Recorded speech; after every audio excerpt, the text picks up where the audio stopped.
Salut à tous, petit unboxing de montre vintage acheté aux enchères la semaine passée. Euh, Toujours l'excitation d'avoir fait une bonne affaire qui est mêlée avec l'inquiétude d'avoir acheté quelque chose qui est vraiment dans un sale état. Même si ce vendeur-là, je lui ai déjà acheté des produits et ses descriptions sont assez claires sur les enchères et j'ai pas trop de crainte, mais voilà, on sait jamais, hein. Donc on va regarder un petit peu tout ça.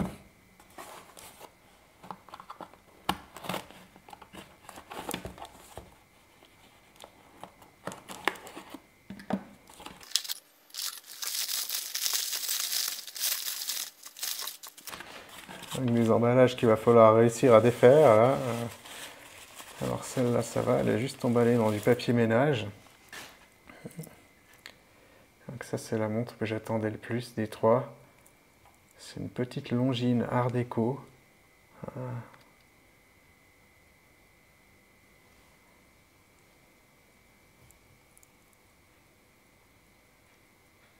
Avec des aiguilles bleuies par traitement thermique.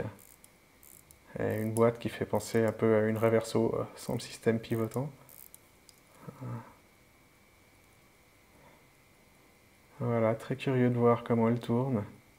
Elle a déjà l'air d'avoir démarré, ce qui est plutôt bon signe. C'était marqué sur le site qu'elle tournait correctement, mais à voir. Il va falloir mesurer aussi tout ça sur le time grapher pour voir les valeurs, si l'amplitude n'est pas trop mauvaise et si elle tient plus ou moins l'heure. Alors ici on a une seconde montre qui me semblait assez sympa aussi, qui a un design assez particulier. Je pense que ça c'est plus récent quand même. Une Olma, donc je connais absolument pas cette marque.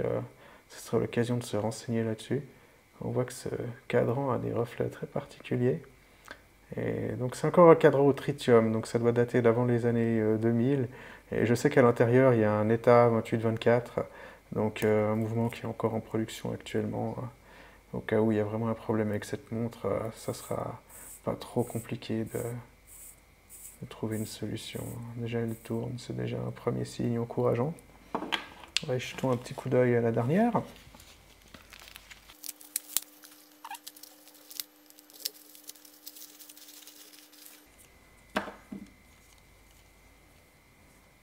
Ici on a un petit modèle tank de chez Rotary à remontage manuel. Très petite taille, hein, c'est des montres qui font 22 mm je crois en largeur. Donc voilà, Rotary c'est une marque que je connais de nom comme beaucoup de monde, mais j'en sais absolument pas plus dessus. Donc ça sera aussi l'occasion pour moi d'en apprendre un petit peu plus. Voilà, un petit trio de montres plus ou moins vintage de différentes époques. Je vous remercie de m'avoir suivi, allez, à bientôt, ciao!